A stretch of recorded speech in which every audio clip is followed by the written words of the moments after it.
बंदी छोड़ सतगुरु रामपाल जी भगवान की जय हो। आप सभी परमपिता परमेश्वर जी की आत्माओं को दास की तरफ से प्यार भरा सत साहेब। पुण्यात्माओं, जैसे आप सभी भाई बहन लाइव से जुड़ जाएं, जुड़ते ही वीडियो को ज़्यादा से ज़्यादा शेयर कर दें। तब तक हम बंदी छोड़ का मंगलाचरण करते हैं। बंदी छोड़ सतगुरु रामपाल जी भगवान की जय हो। गरीब नमो नमो शतपुर सकूं, नमस्कार गुरु की नहीं। सुर नर मुनि जन साधुआं, संतों सर्वस दीनहि। सतगुरु साहिब संत सवै, दंडोतम प्रणाम। आगे पीछे मध्य हुए, तिनको जा कुर्बान। नराकार निर्विषम, काल जाल भंजनम।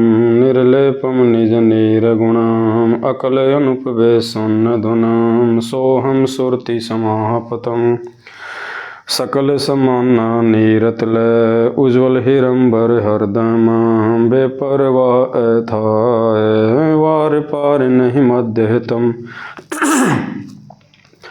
गरीब जो सुमरत सिद्ध होई। गणनायक गलताना, करो अनुग्रह सोई। पारस पद परवाना, आदि गणेश मनाऊं। गणनायक देवन देवा, चरण कंवल लो ल्याऊं। आदि अंत करूं सेवा, परम शक्ति संगीतम। हृदय सिद्धि दाता सोही, अविगत गुण है अतीतम। सत्य पुरुष निर्मोही,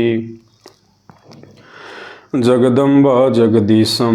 मंगल रूप मुरारी, तन मन अर्पूं शीसम। भक्ति मुक्ति भंडारी, सुर नर मुनि जन ध्यावें। ब्रह्मा विष्णु महेशा, शेष सहस मुख गावें। पूजें आदि गणेशा, इंद्र कुबेर सरीखा। वरुण धर्म राय ध्यावें, सुमरथ जीवन जी का। मन इच्छा फल पावें, 33 कोटि अधारा।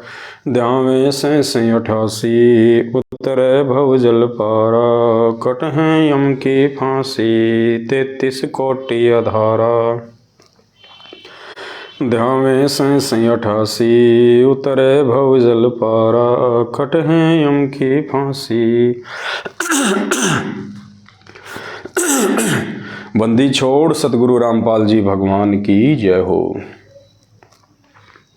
परमपिता परमात्मा, सारी सृष्टि के रचनहार, कुल मालिक, असंख्य ब्रह्मांडों के स्वामी, जगत गुरु, तीनों लोकों में प्रवेश करके सबका भरण पोषण करने वाले राजाधिराज, आत्माधार, नाथों के नाथ, देवों के देव महादेव, सर्वेश्वर महेश्वर, मृत्युंजय, अजरो अमर, आदि अनादि सनातनी प्रभु,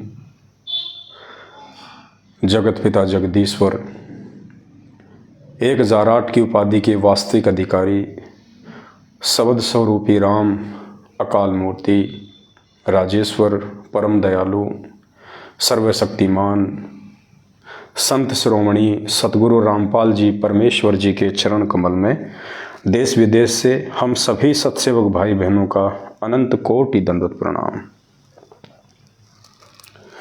सत्साई भाई और बहनों,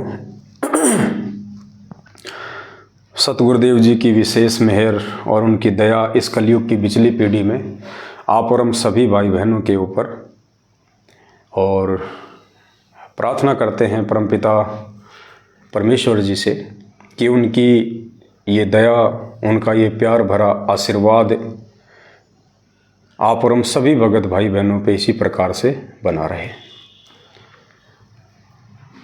पुण्यात्माओं, आज हमने ज्ञान गंगा के ऊपर लाइव आना था, लेकिन किसी कारणवश अभी थोड़ा सा उसको डिले करना पड़ेगा। 15 मार्च 2023 से हम ज्ञान गंगा पुस्तक के ऊपर लाइव आएंगे। रीज़न ये है कि बीच में बहुत सारी सत्संगतियाँ हैं जगह जगह पे, तो परमात्मा दया करेंगे, दास भी प्रयास करेगा वहाँ जाने का। अभी 7, 8, 9 की तो बहुत जगह सत्संगतियाँ हैं, उसके बाद भी 10, 11 की भी हैं।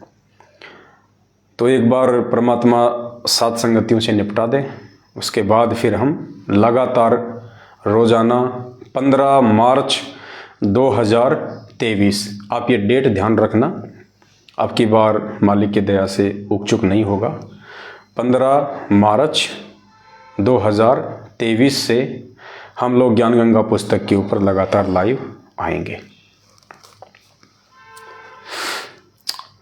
आज समय दिया हुआ था इसलिए लाइव आ गए आप सभी भाई बहनों के बीच में, और 2-4 दिन में, 5-10 दिन में एक दूसरे भाई बहनों से सत्संगति के माध्यम से रूबरू होना भी बहुत आवश्यक है, क्योंकि ये जो विरह का जो समय चल रहा है वर्तमान में हमारे बीच में और पूज्य गुरुदेव जी के बीच में, यानी संगत और परमात्मा के बीच में जो ये अंतराल है, जो ये डिफरेंट है, ये बड़ा खतरनाक है वर्तमान में। और ज्यों ज्यों ये समय आगे बढ़ता जाएगा त्यों त्यों इस भक्ति मार्ग पे भगत का टिके रहना महाभारत की चुनौती से कम नहीं होगा। और दास पहले भी कई बार स्पष्ट कर चुका है ये बातें, पुण्यात्माओं, सतगुरुदेव जी के इसार जेल से बाहर आने तक यदि कोई चीज़ हमें उनके सत भक्ति मार्ग पे जिंदा रख सकती है, टिका के रख सकती है, वो केवल साध संगति है। जो व्यक्ति साध संगति रूपी हाथी से नीचे उतर जाएगा, काल उसको छोड़ेगा नहीं।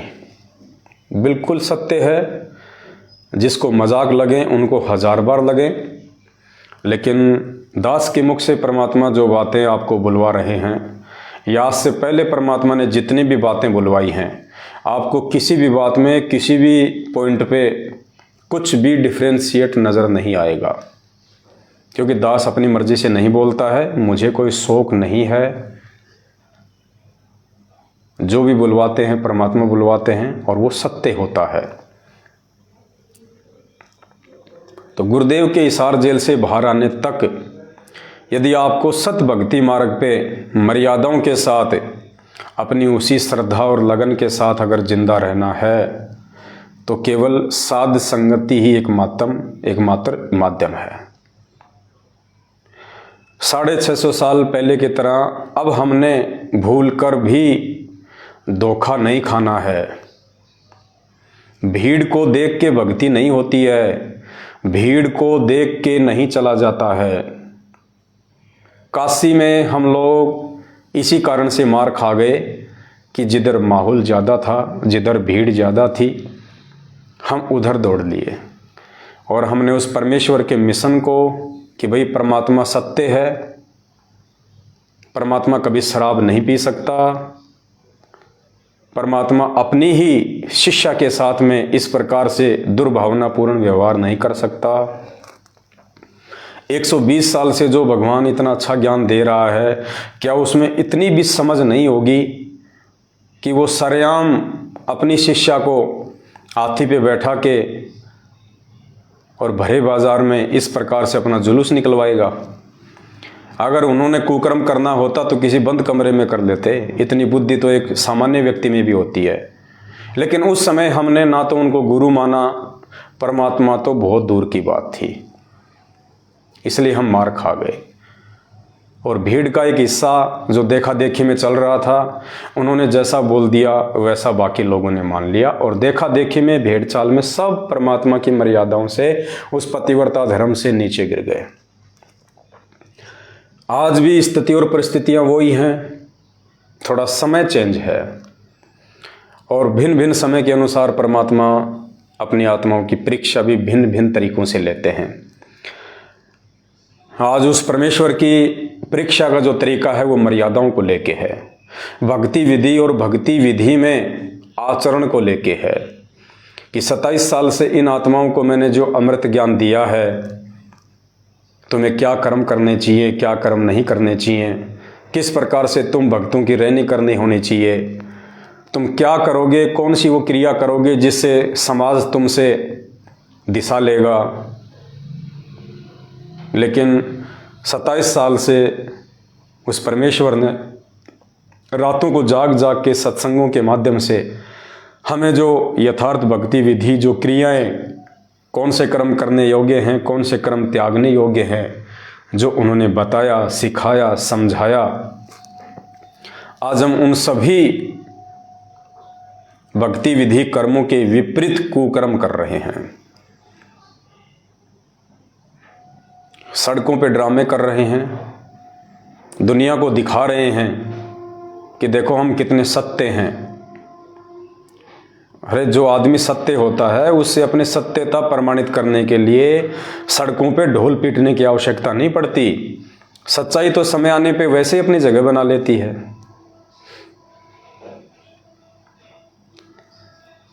आज दास के पास में किशनगढ़ से रामदेव भगत जी का फ़ोन आया, जो कि सतलोक आश्रम सोजत में चले गए हैं, काफ़ी समय हो गया। सात संगतियां छोड़ दी थी उन्होंने। उनका फ़ोन आया, दास उठा नहीं पाया। 5 मिनट बाद में दास ने फ़ोन किया, सत्साहिब हुई और उन्होंने कहा कि भगत जी मुझे तो सोजत आश्रम में परमानेंट सेवा मिल गई है, जूता घर में। दास ने कहा भगत जी बहुत अच्छी बात है, परमात्मा की ओर भक्ति और सेवा ये तो किसी सौभाग्यशाली व्यक्ति को मिलती हैं, बहुत अच्छी बात है भगत जी। बोला मेरी इच्छा हो रही थी कि आप भी आ जाओ। मैंने कहा भगत जी हमारे विचार मेल नहीं खाएंगे। मुझे कोई दुश्मनी नहीं है, ना आपसे कोई दुश्मनी है, ना सतलोक आश्रम मैनेजमेंट हरियाणा से कोई दुश्मनी है, ना गुरुदेव के कलयुगी परिवार से मुझे कोई ऐतराज़ है, ना किसी कोऑर्डिनेटर से मेरा कोई ज़मीन का विवाद चल रहा है भगत जी। तो रामदेव जी ने कहा कि कभी कभी दिल में ऐसी लहर सी उठती है कि हम क्या लाए थे, हम क्या लेके जाएंगे, थोड़ा सा जीवन है, क्या राग द्वेष करना, इसलिए मैंने आपको फ़ोन किया है। दास ने सोचा भगत जी इतनी बात अगर आप सात संगति में रहते सहते समझ लेते तो आज ये नौबत ही नहीं आती। और भी काफ़ी बात हुई उनसे, और उन्होंने कहा कि जब मैं यहाँ सोजत आश्रम में गुरुजी के जन्मदिन पे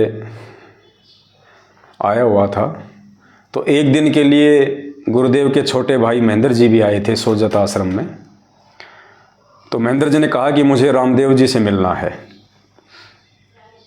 तो मैं गया उनके पास में, बैठे, मुलाकात हुई, आपके बारे में भी चर्चा हुई। तो कह रहे थे कि अगर एक बार मीटिंग हो जाए तो कोई दिक्कत नहीं है। रामदेव जी बोले मैंने कहा था महेंद्र जी को कि पवन जी आदमी बुरे नहीं हैं, बहुत अच्छे आदमी हैं, मेरे घर पे रह के गए हैं, अच्छे उनके विचार हैं, भगत वाले भाव हैं, लक्षण हैं। तो महेंद्र जी ने कहा कि कोई दिक्कत नहीं है, आप बात कर लेना, अगर मान जाते हैं हम बैठ के बातचीत कर लेंगे, ऐसी कोई दिक्कत नहीं है। वो चाहे अकेले में कहें चाहे आश्रम में कहें, हम बैठ के बातचीत कर लेंगे उनसे। तो दास ने कहा कि भगत जी महेंद्र जी से मेरी बहुत समय पहले मुलाकात हो चुकी है, मीटिंग हो चुकी है, और उसके बाद तो महेंद्र जी कुछ बिगड़े ही हैं, सुधरे नहीं हैं भक्ति मार्ग में। मैंने बिल्कुल यही कहा उनसे कि उसके बाद तो महेंद्र जी कुछ बिगड़े ही हैं, सुधरे नहीं हैं। और हमारा ये विचारों का मतभेद है, किसी से कोई मन भेद नहीं है। आप चाहे उधर जाओ चाहे इधर आओ, आप किधर भी रहो भगत जी, हमें किसी से कोई मतलब नहीं है। ये ज्ञान मार्ग है और परमात्मा ने अच्छे से हमारे को कर्म कुकर्मों की, धर्म अधर्म की, न्याय अन्याय की, संगत कुसंगत की, सत्य असत्य की, परमेश्वर ने हर प्रकार से हमारे को जानकारी करवा के उसके बाद ही सात संगत रूपी हाथी पे बैठाया है। और हम इतने पागल नहीं हैं कि हम इस हाथी से नीचे उतरने की महा गलती करते हैं।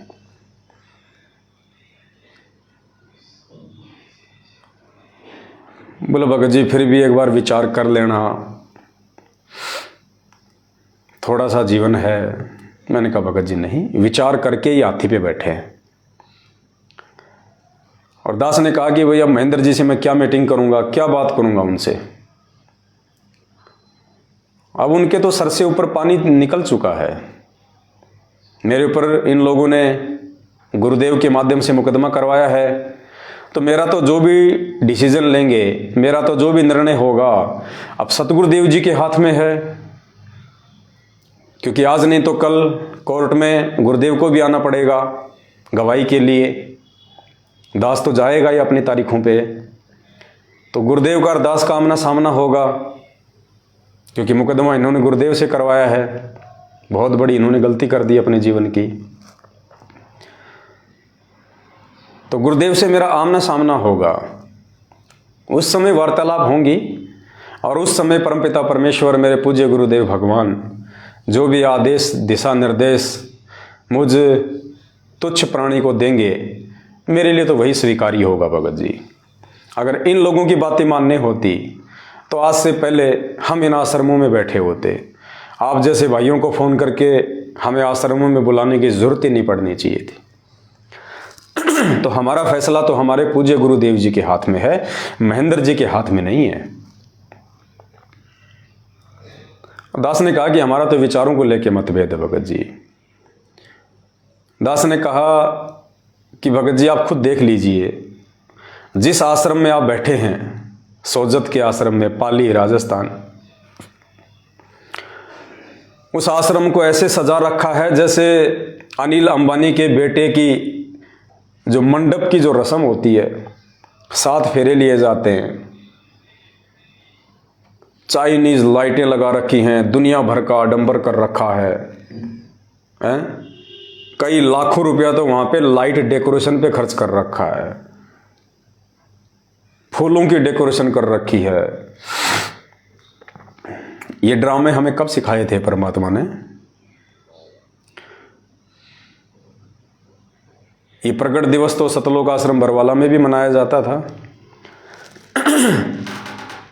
उस समय तो परमात्मा ने लाइटों के कहीं कोई डेकोरेशन नहीं किए, कोई आडंबर नहीं किया परमात्मा ने।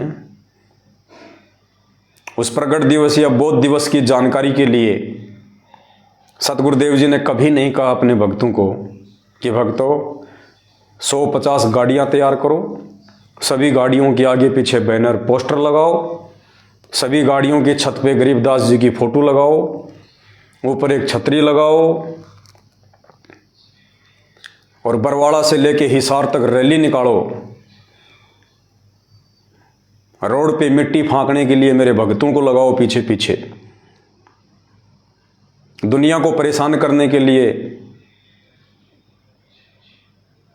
आने वाले भाई बहनों को परेशान करने के लिए सैकड़ों गाड़ियां निकालो तुम यहां से, हाथों में झंडे दे दो। गर्मी में बच्चे, बूढ़े, माता, बहनें, इनकी 7-8 किलोमीटर लंबी रैली निकालो, इनकी दुखी करो, इनको परेशान करो, पसीना निकालो इनका। गुरुदेव ने तो कभी आदेश नहीं दिए। अरे जो त्योहार, होली, दीपावली, दशहरा, मकर संक्रांति, जिन पे हम दुनिया भर की लाइटिंग करके, दुनिया भर के डेकोरेशन सजावट करके हम जो अपना पैसा और समय बर्बाद किया करते थे, अरे परमात्मा ने अगर हमारे से वो चीजें छुड़वाई तो इन लोगों ने इन आश्रमों में वो आडंबर शुरू कर दिए। वो होली दिवालियां इन्होंने इन आश्रमों में मनानी शुरू कर दी। अरे परमात्मा का सत्संग सुनना है, राम का नाम लेना है, उसमें डेकोरेशन की कहां से जरूरत आ गई? ये दुनिया भर के आडंबर की कहां से जरूरत आ गई? उसमें दिखावा, पाखंड। भगत जी हम इन आश्रमों में नहीं आ सकते, ये हमारे लिए आश्रम नहीं है, ये मनोरंजन के अड्डे हैं। और इन मनोरंजन के अड्डों में वही आदमी जाएंगे जिनको अभी तक मनोरंजन से प्यार है, जिनको भक्ति से प्यार है, जिनको भगवान से प्यार है। वो तो अपने घर बैठ के भी भक्ति कर लेगा। अगर उस आश्रम में जाने से ही परमात्मा मिलता है या परमात्मा ज़्यादा प्रसन्न होते हैं, तो आश्रम में ऐसा क्या है? वो फोटोएं, वो सत्संग, वो भंडारा हमारे घर पे भी है। आश्रम कोई सोने चांदी का तो बना हुआ नहीं है, मिट्टी चूना ईंट पत्थर का बना हुआ है। हमारा घर भी उसी का बना हुआ है। वहाँ एक दरबार लगा रखा होगा गुरु जी का, हमने घर पे दरबार लगा रखा है। वहाँ फोटो के आगे दंडोत करते होंगे, इधर भी फोटो के आगे दंडोत करते हैं। वहाँ भी जोत जलती है, यहाँ भी जोत जला रखी है। यहाँ हम जो आरती करते हैं तीनों समय की, वो विधिवत करते हैं, शांत माहौल में करते हैं। यहाँ हम जो सत्संग सुन लेंगे अपने घर पे, शांत माहौल में सुन लेंगे। घर बैठ के हम जो मंत्र कर लेंगे, शांति से कर लेंगे।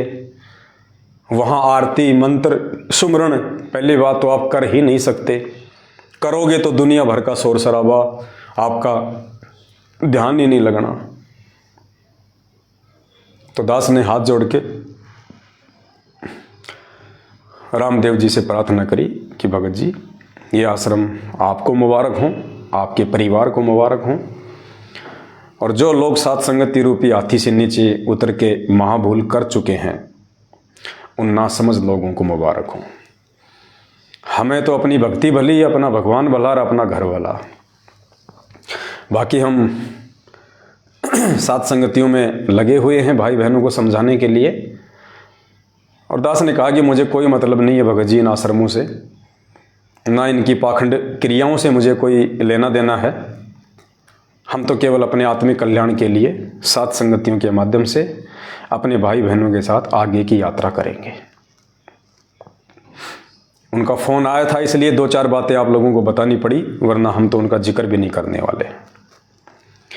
तो भाई और बहनों, ये आपके ऊपर सतगुरु रामपाल जी भगवान की एक विशेष मेहर समझ लेना आप लोग। और एक बात आप भाई बहनों को मैं और बता देता हूँ।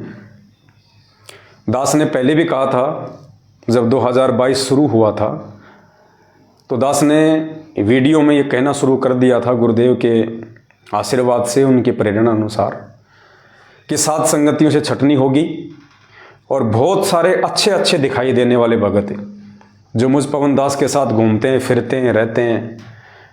आप उन भक्तों को देख के मत चलना, उन भक्तों को देख के इस भक्ति मार्ग पे दृढ़ता मत लाना। इस भक्ति मार्ग पे अगर दृढ़ता लानी है, विश्वास बढ़ाना है, तो गुरुदेव के सत्संगों को आधार बनाना।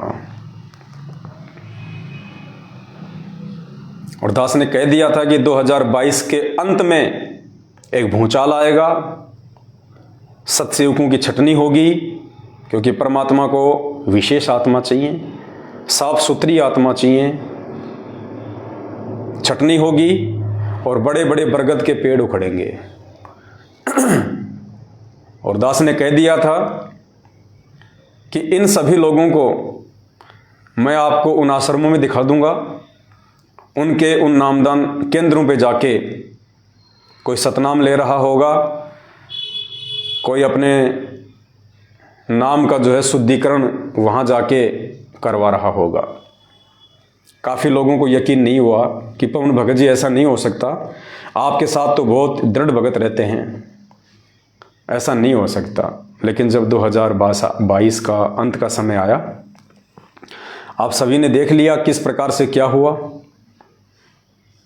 अब और बोल रहा है दास, इसको भी नोट कर लेना, इसमें भी आपको रति भर भी इधर उधर नहीं मिलेगा। पुण्यात्माओं, जो लोग साध संगति रूपी हाथी से नीचे उतर के और उस तरफ चले गए हैं, जिन्होंने परमात्मा से अपना अविश्वास प्रकट कर दिया, क्योंकि ज़्यादातर लोग तो इस कारण से गए हैं कि पवन भगत जी तो जेल चले गए, अब क्या पता ये मैनेजमेंट हमें भी जेल ना करवा दे, वो डर गए। और इस डर के मारे उन्होंने सतलोक आश्रम मैनेजमेंट हरियाणा की गुलामी स्वीकार कर ली। कुछ लोगों ने ये सोचा कि यार क्या पता गुरुजी आएंगे या नहीं आएंगे, अब ये पवन दास भी जेल चला गया है, अब सात संगतियां तो चलेंगी नहीं। लेकिन उनको ये नहीं पता था कि सात संगतियां पवन दास ने शुरू नहीं की। जो पवन दास नहीं रहेगा तो सात संगतियां नहीं चलेंगी। ये 7 संगतियाँ सतगुरु रामपाल जी भगवान ने शुरू करवाई हैं और ये उनका काम था कि उन्होंने कैसे 7 संगतियाँ चलवानी थी। और दास के जेल जाने के बाद तो 7 संगतियाँ और भी ज़्यादा हुई हैं। बहुत सारे लोग ये सोच के चले गए कि अगर कल को गुरुजी मैनेजमेंट की तरफ आ गए तो हमारा क्या होगा, हमें तो आश्रमों में घुसने नहीं दिया जाएगा। कई लोग इस डर के मारे सतलोक आश्रम मैनेजमेंट हरियाणा की तरफ चले गए। पुण्यात्माओं, दास आपको आज एक बात कह रहा है, ये भी सत्य होगी परमात्मा के आशीर्वाद से। जो लोग 7 संगति छोड़ के मैनेजमेंट की तरफ चले गए हैं, गुरुदेव के हिसार जेल से बाहर आने तक वो लोग आपको सतलोक आश्रम मैनेजमेंट हरियाणा में भी नहीं दिखाई देंगे। वो लोग दूसरे नकली संतों की शरण में निकल जाएंगे। ये भी आज आपको यकीन नहीं हो रहा होगा, लेकिन ये सत्य होगा। या तो वो लोग उधर से हटके वापस 7 संगति में आ जाएंगे, और जो व्यक्ति अपनी मान बढ़ाई वश, अपने अहंकार वश अगर वापस 7 संगति में नहीं आया, वो व्यक्ति गुरुदेव के हिसार जेल से बाहर आने तक, और गुरुजी इतना जल्दी हिसार जेल से बाहर नहीं आने वाले। बहुत सारी अफवाह उड़ रही है ना, 1 अगस्त 2023 को संत रामपाल जी जेल से बाहर आ जाएंगे। इस बहम में मत रहना आप, वो तो समर्थ है, तुमने तो बहुत लंबा समय बता दिया। सुबह क्या हो रहा है उनको जेल से बाहर आने में? किसी ने रोक रखा है क्या? किसी ने बेड़ियों में डाल रखा है क्या? किस माई के लाल की हिम्मत है किस ब्रह्मांड में, जो उस पूर्ण परमेश्वर को, उस अबंध परमात्मा को, गरीब ऐसा सतगुरु हम मिल्या बेपरवाह अबंध परम हंस पूर्ण पुरुष रोम रोम रविचंद, उस अबंध परमात्मा को किसने बांध रखा है? वो तो सुबह ही आ जाए, लेकिन वो नहीं आएगा। क्यों नहीं आएगा? क्योंकि अभी छटनी हुई नहीं है। गरीब कच्चा हीरा कृच हो नहीं सहे घनमार, ऐसा ये मन हो रहा लेखा लेकर तार। 27 साल से परमात्मा ने छिक के ज्ञान दिया है, तो परीक्षा भी जी भर के लेगा। इतनी सी भी गंदगी उस परमात्मा को पसंद नहीं है, इतनी सी भी गंदगी, तिल भर गंदगी भी उन्हें पसंद नहीं है। क्या वो परमात्मा बच्चा है? क्या वो परमात्मा बालक है? क्या उसको पता नहीं है कि जो व्यक्ति साध संगत रूपी साफ सुथरे मार्ग में नहीं टिक पाया, जिसको मैंने हाथी पे बैठाया था, अरे हाथी की सवारी तो सभी जानवरों में सर्वश्रेष्ठ होती है। पहले राजा महाराजा हाथी की सवारी किया करते थे।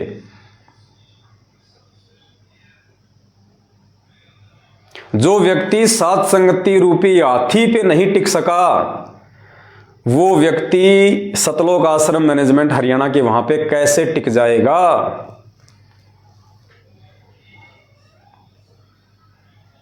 पुण्यात्माओं, हंस मोती खाता है सरोवर पे, और बगला रहता है जोहड़ में, बगुला जोहड़ में तालाब पे, जो गंदे पानी का जो तालाब होता है। और हंस की जगह होती है सरोवर, साफ सुथरा जल, और वो मोती खाता है।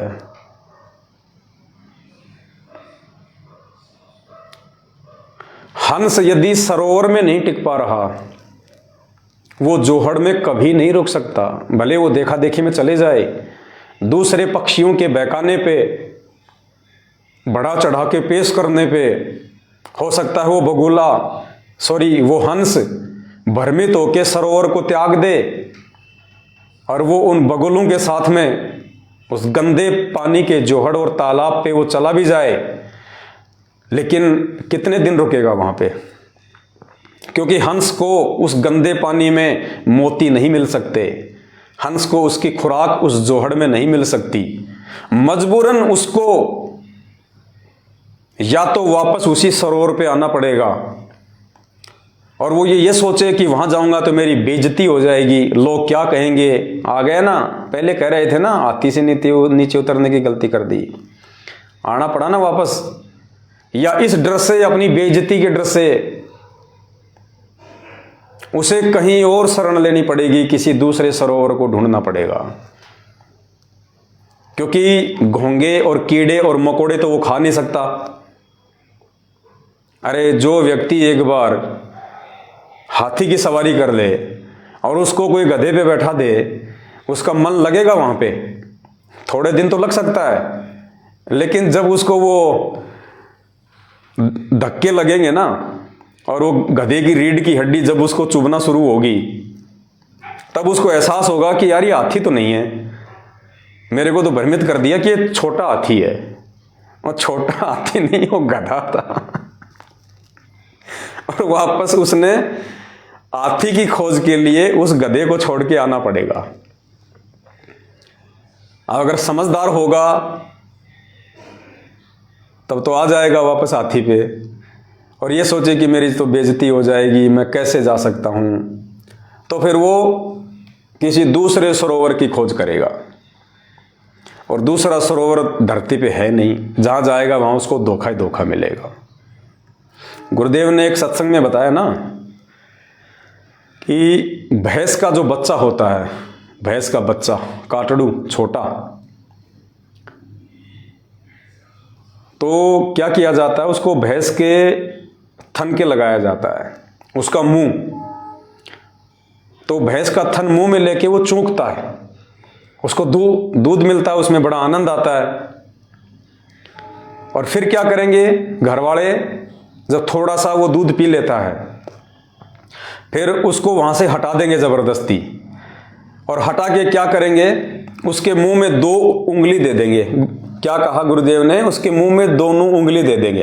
अब थोड़ी देर तो वो उस उंगलियों को चूखेगा, थोड़ी देर तो चूखेगा उसको, और थोड़ी देर बाद उसको आभास हो जाएगा यार इनमें वो चीज नहीं मिल रही जो चीज मुझे पहले मिल रही थी, क्योंकि दूध आएगा नहीं इनमें उंगलियों में। तो फिर वो छोड़ देता है, फिर वापस वो दौड़ेगा उधर दूध पीने के लिए। तो गुरुदेव ने बताया कि बाद में उसको कौन दूध पीने देगा, उसको बांध दिया जाता है दूर। तो एक बार जो आत्मा सात संगति रूपी हाथी से नीचे उतर चुकी हैं, अब काल भगवान ने उनके मुंह में उंगलियां दे रखी हैं।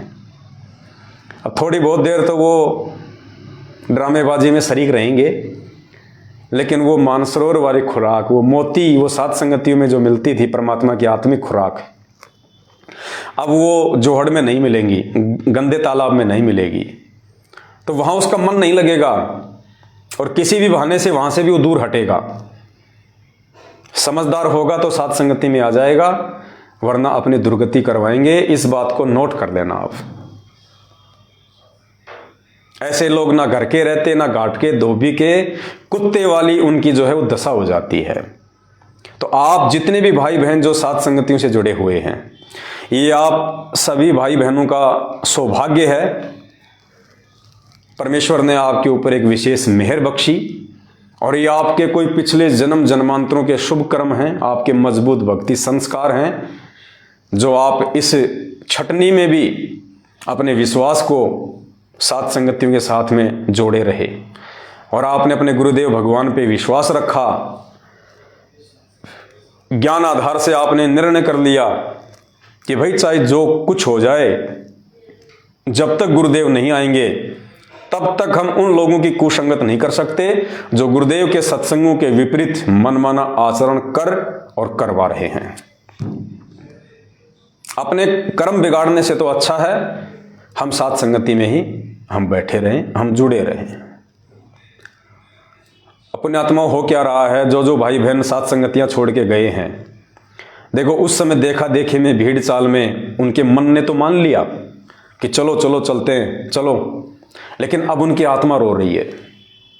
अब वहां जाने के बाद में उनकी आत्मा रो रही है।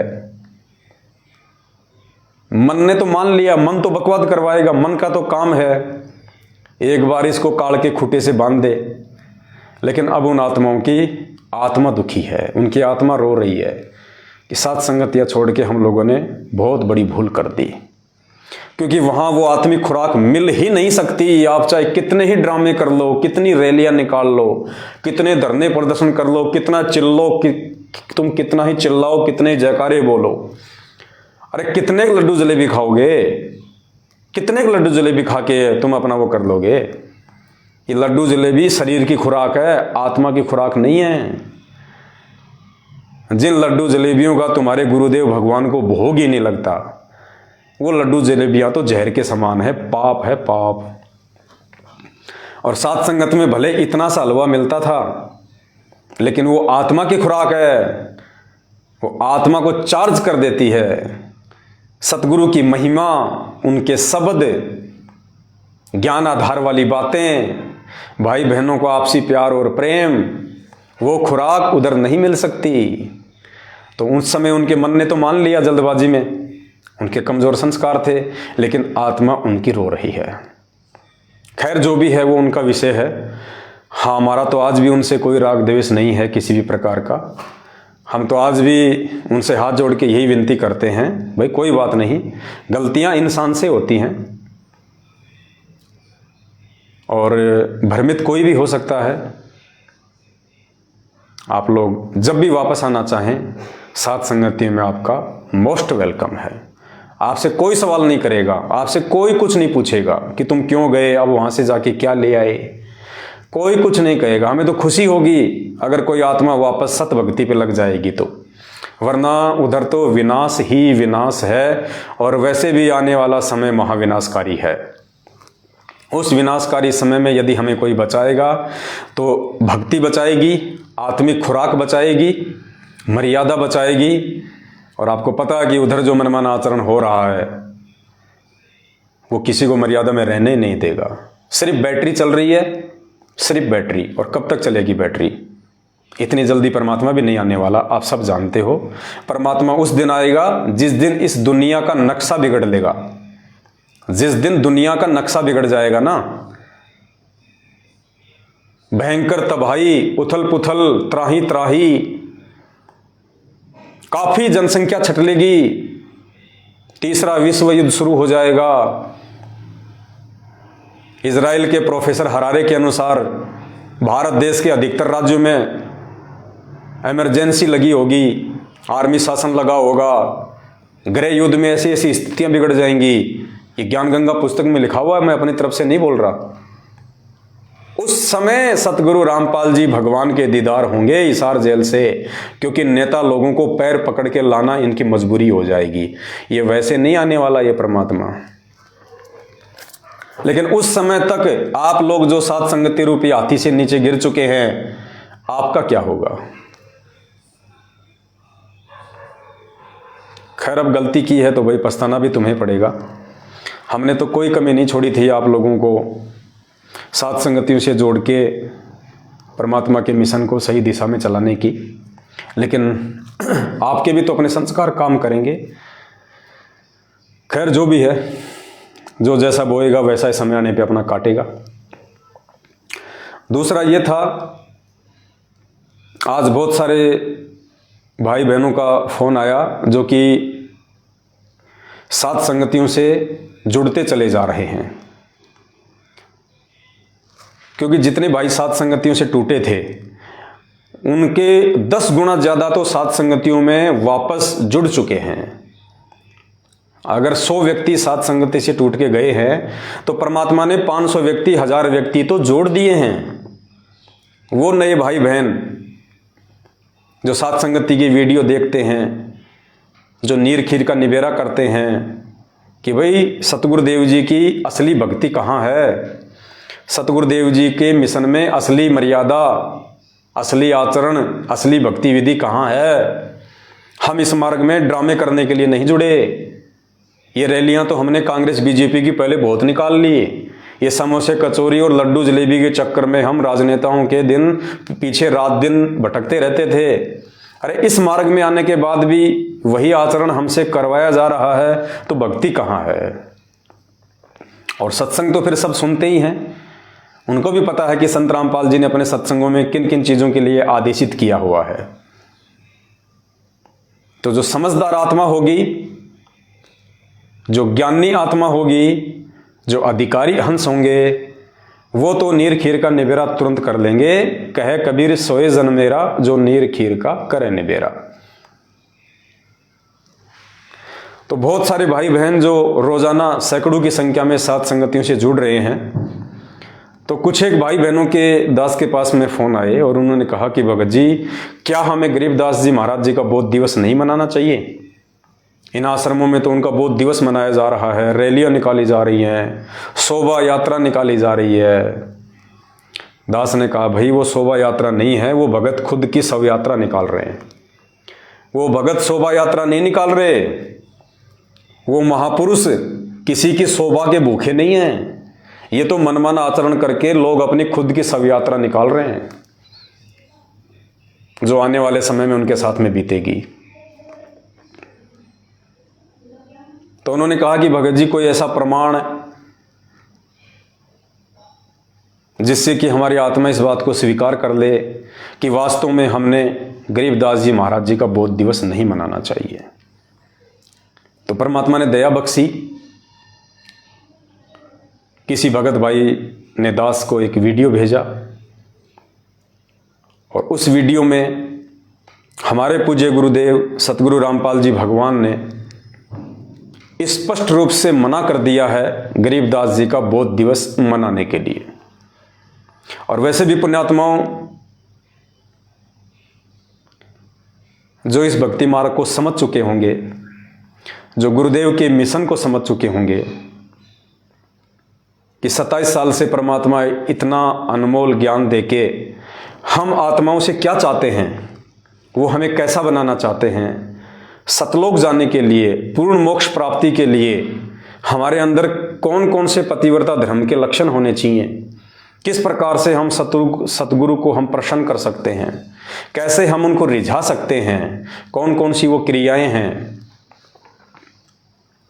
उस आत्मा को तो इन ऑडियो वीडियो की भी जरूरत नहीं पड़ेगी।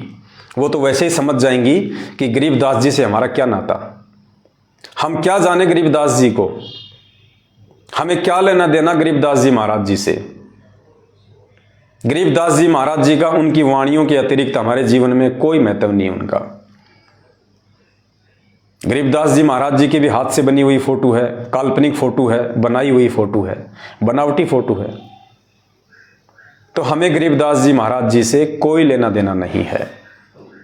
हमें केवल उनकी वाणियों से मतलब था, और उनकी जो जो वाणियां हमारे मतलब की थी वो गुरुदेव ने हमारे को इस पवित्र भक्ति बोध पुस्तक में लिख दी हैं, या और भी यदि अन्य कोई वाणियां थी तो परमात्मा ने अपने सत्संगों में उन वाणियों को हमें समझा दिया है। बाकी हमें गरीबदास जी महाराज जी से या उनकी शकल से, उनकी फोटो से, उनकी सूरत से, उनकी रैलियों से, उनकी शोभा यात्रा से, उनके बोध दिवस से उस आत्मा को कोई लेना देना नहीं है जिस आत्मा को इसी जन्म में मोक्ष प्राप्त करना है। पतिव्रता उसी को कहते हैं जो केवल एक पति के आश्रित रहे। पतिव्रता आत्मा वही होती है जिसका एक परमात्मा हो, जो तन मन धन से एक के प्रति समर्पित हो, और जो 50 को अपना खशम बनाएगी वो वेश्या होती है, वो व्यभिचारिणी होती है, वो मोक्ष प्राप्त नहीं कर सकती। अरे 2 पतियों वाली औरत को ही समाज में सम्मान नहीं मिलता, तो 2 परमात्मा, 4 परमात्मा या 5 परमात्मा वाली आत्मा को भगवान कैसे पसंद करेगा, गुरुदेव कैसे पसंद करेगा। फिर भी आप सभी भाई बहनों के विश्वास को दृढ़ करने के लिए, ताकि आपके मन में कहीं भी ये शंका या गुंजाइश ना रहे कि परमात्मा सात संगतियों के माध्यम से जो भी संदेशे दिलवाते हैं वो गलत होंगे। अब ये क्या बताते हैं मानी, तो आपको गुरुदेव भगवान का एक सत्संग सुनाते हैं, सतगुरु रामपाल जी परमेश्वर जी का। इस सत्संग के माध्यम से उन्होंने स्पष्ट रूप से मना कर दिया है गरीबदास जी की पूजा करने के लिए। देखो पुण्यात्माओं, परमात्मा संकेत ही करेगा, और कहते हैं शब्द सैन सतगुरु की पहचान है, वो पावे अटल सुहाग्रह। जो सतगुरुदेव जी के द्वारा सत्संगों में किए गए संकेतों को पकड़ लेगा, समझ लेगा, कहते हैं वही आत्मा उस अटल सुहाग को, उस कबीर परमेश्वर को, उस अविनाशी स्थान को प्राप्त कर सकती है। तो सतगुरु रामपाल जी भगवान ने इस 2 मिनट के सत्संग में स्पेशली गरीबदास जी का नाम लेके और उनकी पूजा को रिजेक्ट कर दिया गया है। ये जो बौद्ध दिवस मनाया जा रहा है, जो शोभा यात्रा निकाली जा रही है गरीबदास जी की, जो रैलियां निकाली जा रही है, ये उनकी पूजा है। वरना हमें क्या मतलब गरीबदास जी से? हमें तो संत रामपाल जी से मतलब होना चाहिए।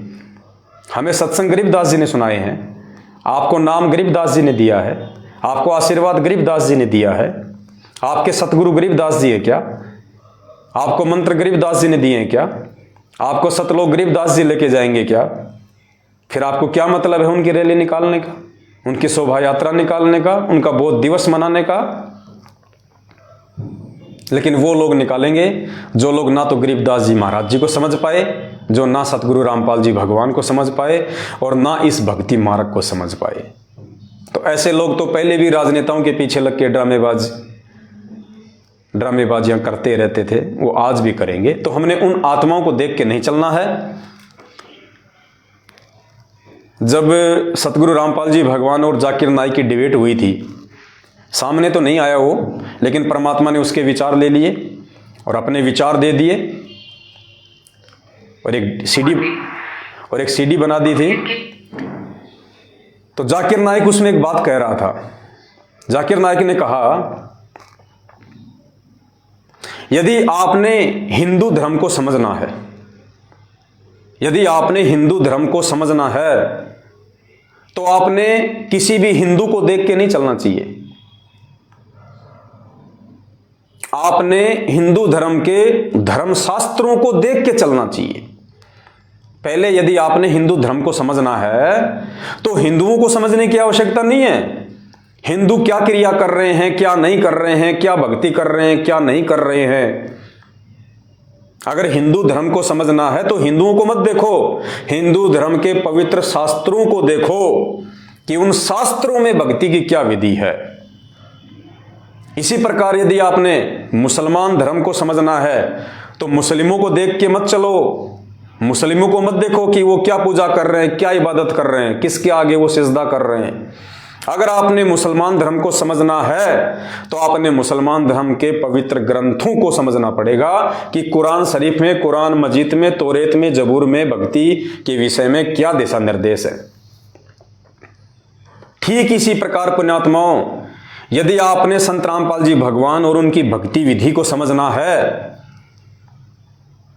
तो आप भक्तों को मत देखिएगा, भगत क्या ड्रामा कर रहे हैं, क्या शोभा यात्रा निकाल रहे हैं, क्या रैलियां निकाल रहे हैं, क्या डेकोरेशन कर रहे हैं, क्या लड्डू जलेबियों के ढेर हो रहे हैं, क्या भीड़ की भीड़ जा रही है, क्या वो मनमाना आचरण कर रहे हैं। नहीं, अगर आपने संत रामपाल जी भगवान और उनकी भक्ति विधि को समझना है, जानना है, तो आपने संत रामपाल जी महाराज जी के सत्संगों को सुनना पड़ेगा, उनके सत्संगों को जानना पड़ेगा, उनके सत्संगों का निष्कर्ष निकालना पड़ेगा, विचार करना पड़ेगा कि संत रामपाल जी भगवान ने क्या भक्ति विधि बताई है।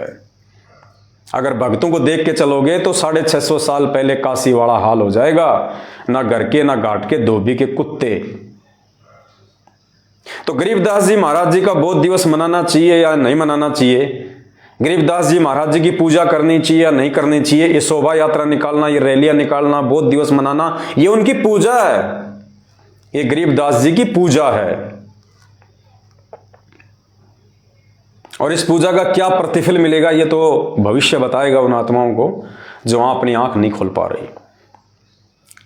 लेकिन हमने संत रामपाल जी भगवान के भगत होने के बाद, उनसे ये तत्व ज्ञान लेने के बाद, पतिव्रता धर्म की पढ़ाई पढ़ने के बाद कि पतिव्रता आत्मा क्या होती है, उसके बावजूद यदि हम गरीबदास जी का बौद्ध दिवस, उनकी शोभा यात्रा अगर मनाते हैं तो पुण्यात्माओं, उसके लिए हमने गुरुदेव के सत्संगों को आधार बनाना पड़ेगा। और इस सत्संग में गुरुदेव ने स्पष्ट रूप से गरीबदास जी का नाम लेते हुए मना किया है कि ये जो छुड़ाने वाले हैं, जो दूसरे संत हैं, ये गरीबदास जी को पूजते हैं, उसके आगे दीपक लगाते हैं, हरिदास जी को पूजते हैं, उसके आगे दीपक लगाते हैं, कहते हैं ये व्यर्थ है, व्यर्थ है। यानी गरीबदास जी की पूजा को संत रामपाल जी महाराज जी ने बिल्कुल रिजेक्ट कर दिया है। ये संकेत कर दिया परमात्मा ने। अगर कोई समझ जाए तो परमात्मा कहते हैं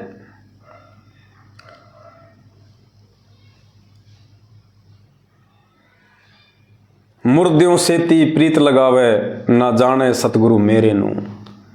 इस सत्संग के अंत में संत रामपाल जी भगवान ने गरीबदास जी को मुर्दे की संज्ञा दी है, मुर्दे की।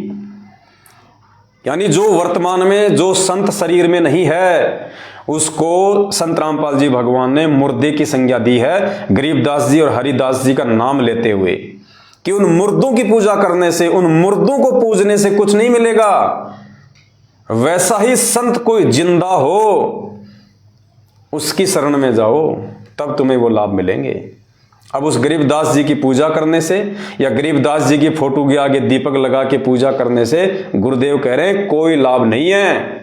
ये संकेत कर दिया परमात्मा ने। अगर कोई ज्ञानी आत्मा समझ जाए तो क्या कह रहे हैं गुरु जी, गरीबदास जी और हरिदास जी का नाम लेते हुए कि उनकी पूजा व्यर्थ है।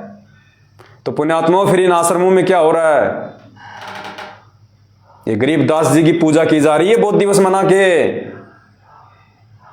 ये काल भगवान की सूक्ष्म चाल है। आपका समय, आपकी श्वासें और आपका धन बर्बाद करवाने की। पुण्यात्माओं समय रहते समझ जाओ, नहीं तो ये काल भगवान ऐसी चोट मारेगा, ऐसी चोट मारेगा, जिंदगी में उठ नहीं पाओगे कभी। सुन लीजिए ध्यान से। तो अब ये क्या बताते मानी, तो अब ये क्या बताते हैं कि संसारी की गल्ला चिन्ह ना बुझे सब जो गहरे नु, और मुर्दे से ती प्रीत लगावे ना जाने सतगुरु मेरे नु। अब जैसे अब कोई हरिदास ने पूजा, कोई गरीबदास ने पूजा, और कोई किताब बालाजी जा है, कोई किताब और। अब पुण्यात्माओं या कोई गांव में बाबा रहा होगा, उसकी मंडी बना रहे, उसने पूजे।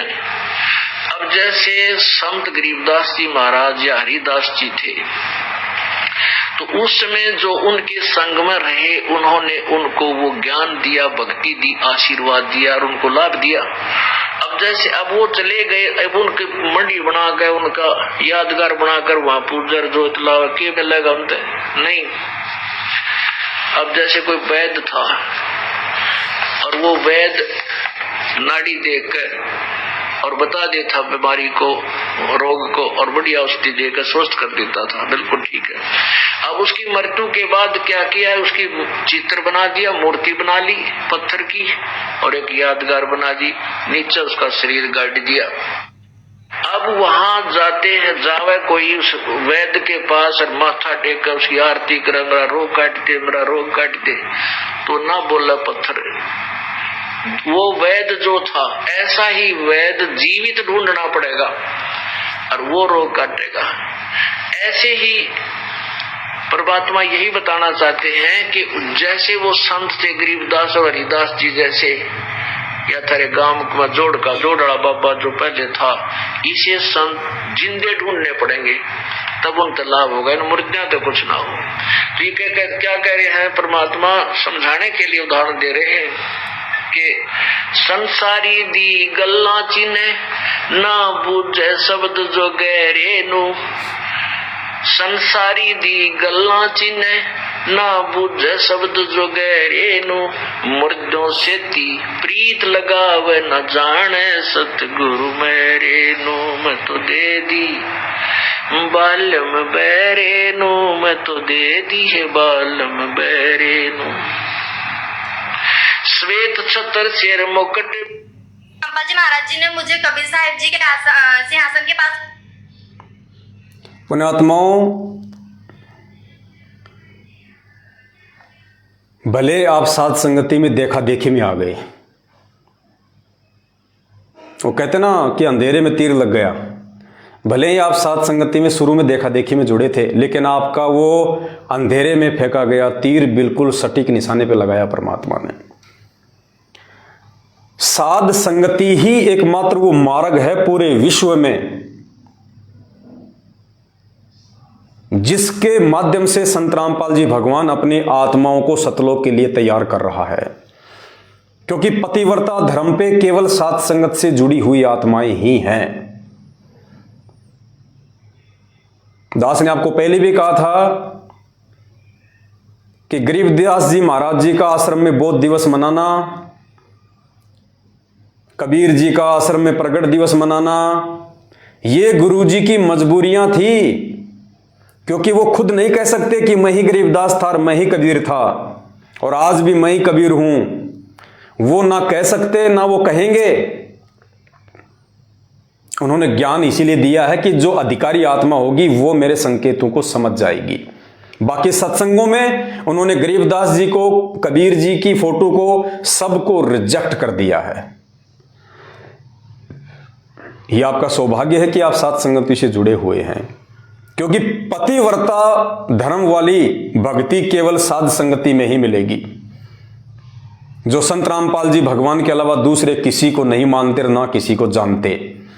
हमें गरीबदास जी की वाणियों से मतलब है। गरीबदास जी की फोटो से, उनकी रैलियों से, उनकी शोभा यात्रा, उनके बौद्ध दिवस से कोई मतलब नहीं हमारे को। हमें गरीबदास जी की वाणियों से मतलब है। और वाणियों से भी इसीलिए मतलब है कि हमारे पूज्य गुरुदेव जी ने हमें उनकी वाणियों को पढ़ने का आदेश दिया हुआ है। ये नित्य नियम का गुटका बनाया हुआ है, सत्संगों में जिक्र किया है। अन्यथा हमें तो गरीबदास जी की वाणियों से भी कोई लेना देना नहीं। हमें तो हमारे गुरुदेव भगवान और उनके सत्संग ही काफी हैं उतारने के लिए। तो इस सत्संग में संत रामपाल जी भगवान ने स्पष्ट रूप से मना कर दिया। सीधा सीधा गरीबदास जी का, हरिदास जी का नाम लेके उनको मुर्दे की संज्ञा दे दी कि उन मुर्दों की पूजा करने से अब कुछ नहीं मिलेगा। कोई हरिदास पूजे, कोई गरीबदास पूजे, कोई बालाजी पूजे। यानी हनुमान जी की भक्ति की श्रेणी में गुरुदेव ने गरीबदास जी की वर्तमान में यदि कोई साधना कर रहा है, कोई रैली, पूजा, शोभा यात्रा, बौद्ध दिवस मना रहा है, तो परमात्मा ने हनुमान जी की श्रेणी में गरीबदास जी को लाके खड़ा कर दिया। चाहे हनुमान पूज लो, चाहे गरीबदास पूज लो, बराबर है। स्पष्ट मना कर दिया गुरुदेव ने। एक बार फिर से सुन लो। बुखार ज्यादा है तो उतर जाए। मानी तो अब ये क्या बताते हैं कि संसारी की गल्ला चिन्ह ना बुझे सब जो गहरे नु और मुर्दे से ती प्रीत लगावे न जाने सतगुरु मेरे नु। अब जैसे अब कोई हरिदास ने पूजा, कोई गरीबदास ने पूजा और कोई किताब बालाजी जा है, कोई किताब और अब पुण्यात्माओं या कोई गांव में बाबा रहा होगा, उसकी मंडी बना रहे, उसने पूजे। अब जैसे संत गरीबदास जी महाराज या हरिदास जी थे तो उस समय जो उनके संग में रहे, उन्होंने उनको वो ज्ञान दिया, भक्ति दी, आशीर्वाद दिया और उनको लाभ दिया। अब जैसे अब वो चले गए, अब उनकी मंडी बना कर, उनका यादगार बनाकर वहां पूजर जोत लावा के मिलेगा उनसे नहीं। अब जैसे कोई वैद्य था और वो वैद्य नाड़ी देखकर और बता देता बीमारी को, रोग को, और बढ़िया औषधि देकर स्वस्थ कर देता था, बिल्कुल ठीक है। अब उसकी मृत्यु के बाद क्या किया है, उसकी चित्र बना दिया, मूर्ति बना ली पत्थर की और एक यादगार बना दी, नीचे उसका शरीर गाड़ दिया। अब वहां जाते हैं, जावे कोई उस वैद्य के पास और माथा टेक कर उसकी आरती करे, मेरा रोग काट दे, मेरा रोग काट दे, तो ना बोला पत्थर की संज्ञा दी है। वो वैद्य जो था, ऐसा ही वैद्य जीवित ढूंढना पड़ेगा, जीवित ये रहा और वो रोग काटेगा। ऐसे ही परमात्मा यही बताना चाहते हैं कि जैसे वो संत थे गरीबदास और हरिदास जी जैसे, या थारे गांव में जोड़ड़ा बाबा जो पहले था, इसे संत जिंदे ढूंढने पड़ेंगे, तब उनका लाभ होगा। इन मुर्दियों तो कुछ ना हो, मुर्दियों से कुछ नहीं होगा। कह रहे हैं परमात्मा समझाने के लिए उदाहरण दे रहे हैं कि संसारी दी गल्ला चिन्ह ना बूझे शब्द जो गहरे नु। संसारी दी गल्ला चिन्ह ना बूझे शब्द जो गहरे नु। मुर्दों से ती प्रीत लगावे न जाने सतगुरु मेरे नु। मैं तो दे दी बात। संसारी दी गल्ला चीने ना जाने शब्द जुगैरे नू, कि संसारी दी गल्ला यानी जो सांसारिक जो लोग हैं, जो भक्ति और भगवान के विषय में नहीं जानते हैं, कहते हैं उनकी बातें तो हमारे ऊपर बहुत जल्दी असर करती हैं। वो जैसा कहते हैं हम उधर ही दौड़ पड़ते हैं। ना जाने शब्द जुगैरे नू, और सतगुरु ने जो शब्द दे दिया, जो ज्ञान दे दिया, कहते तुम उस पर विचार नहीं करते। तो पुण्यात्माओं, भक्ति मार्ग में संत रामपाल जी भगवान से जुड़ने के बाद अगर कोई उनका भगत उनको परमात्मा नहीं मानता है तो वो भी सांसारिक की ही श्रेणी में है। तो हमें जो भी भगत भाई बहन हमें कह देते हैं, हम उन्हीं के पीछे दौड़ पड़ते हैं। चलो रे, गरीबदास जी की शोभा यात्रा निकलेगी, उसके बाद में लड्डू जलेबी खाएंगे, हाँ, और कबीर जी को प्रकट दिवस है, और फलाने का बोध दिवस है। कहते हैं तुम उन संसारी लोगों की बातों में बहक रहे हो, काल तुम्हें बहका रहा है।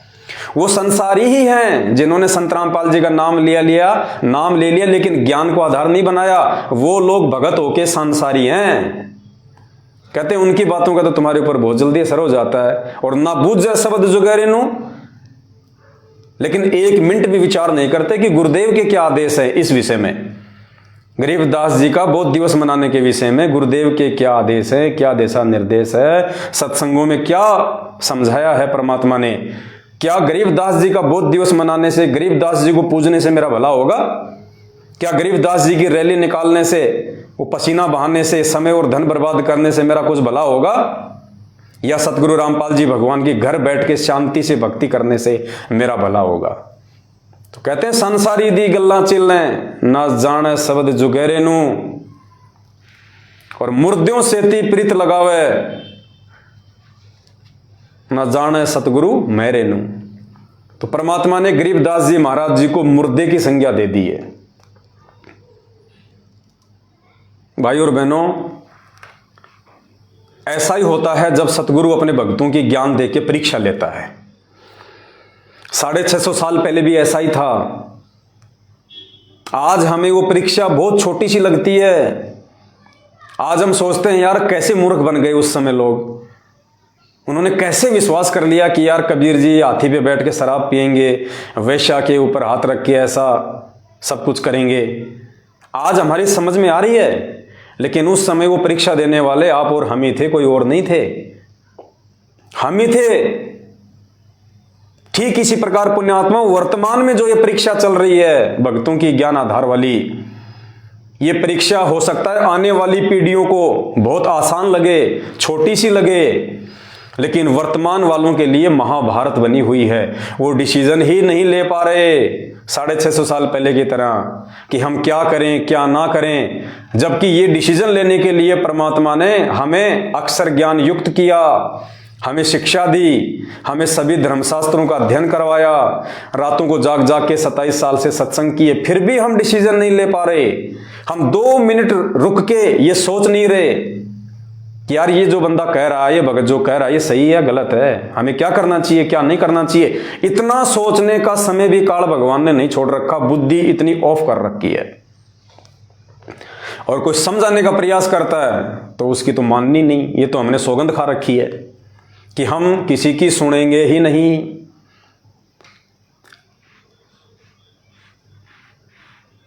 एक पिता अपनी पुत्री की शादी के लिए लड़का ढूंढ रहा था और उसकी जो बेटी थी वो 16 गुण संपन्न थी। 16 गुण होते हैं, 16 गुण संपन्न थी वो। तो पिता रिश्ता ढूंढने के लिए कभी उस गांव जाता, कभी उस नगर में जाता, लेकिन उसको ऐसा कोई भी लड़का उसकी टक्कर का नहीं मिल रहा था कि जो 16 गुण संपन्न हो। और लड़की ने कह दिया था कि पिताजी मैं तो शादी उसी से करूंगी जो सर्वगुण संपन्न हो, 16 गुण संपन्न हो। बड़ी समस्या आ गई बाप के सामने। काफी कुछ प्रयास किया, नहीं मिला। अंत में एक गांव में एक परिवार मिला जिसमें एक लड़का था जिसमें 14 गुण थे।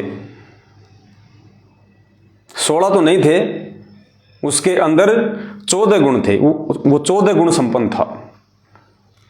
तो बाप ने कहा कि भाई एक बार बेटी से पूछ लेता हूं। तो बेटी के पास आया और कहा कि बेटी देख मैं बहुत दुखी हो चुका हूँ, परेशान हो चुका हूँ, और बड़ी मुश्किल से मेरे को एक लड़का मिला है जो 14 गुण संपन्न है, और बेटी मुझे तो मिल नहीं रहा, तेरे को कोई मिले तो तू देख ले। तो बेटी ने कहा, सोचा कि बाप भी बहुत ज़्यादा दुखी हो गया, परेशान हो गया।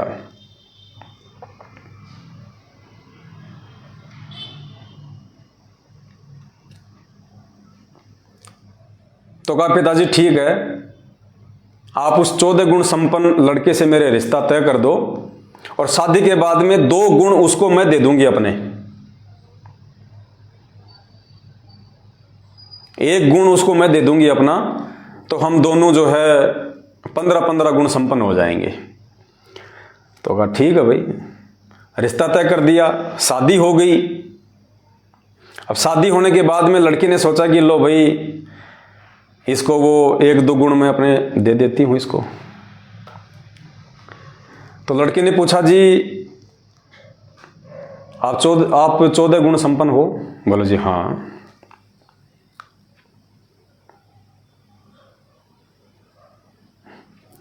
तो लड़की ने कहा कि 2 गुण मैं दे देती हूं आपको।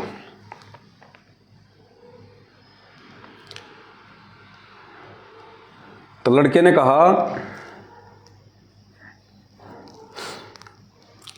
कि देख भाई मेरे जो 14 गुण है ना, उनकी क्या खासियत है बताऊं तेरे को? बोले हाँ बता। बोला मेरी बात को, मेरी जो बात है ना उसको मैं नीचे गिरने नहीं देता, और दूसरे की बात मैं सुनता नहीं बिल्कुल भी, ये मेरा विशेष गुण है।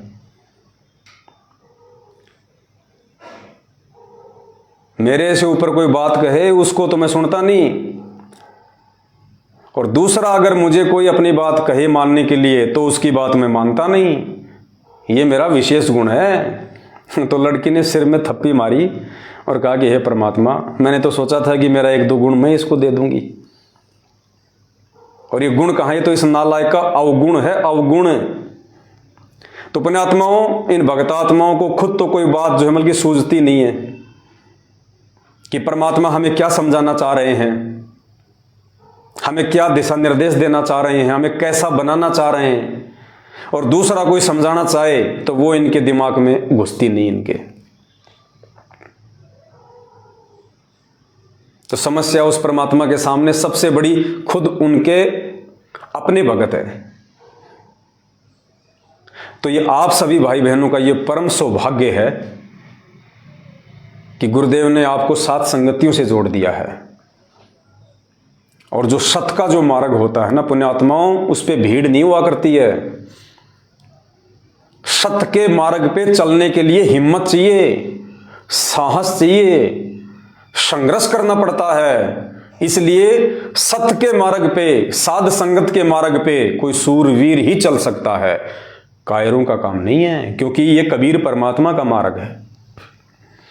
और परमात्मा कहते हैं कबीर का मार्ग कठिन है, नहीं कायर का काम, इस पर चले कोई सूरमा, यहां 8 पहर संग्राम।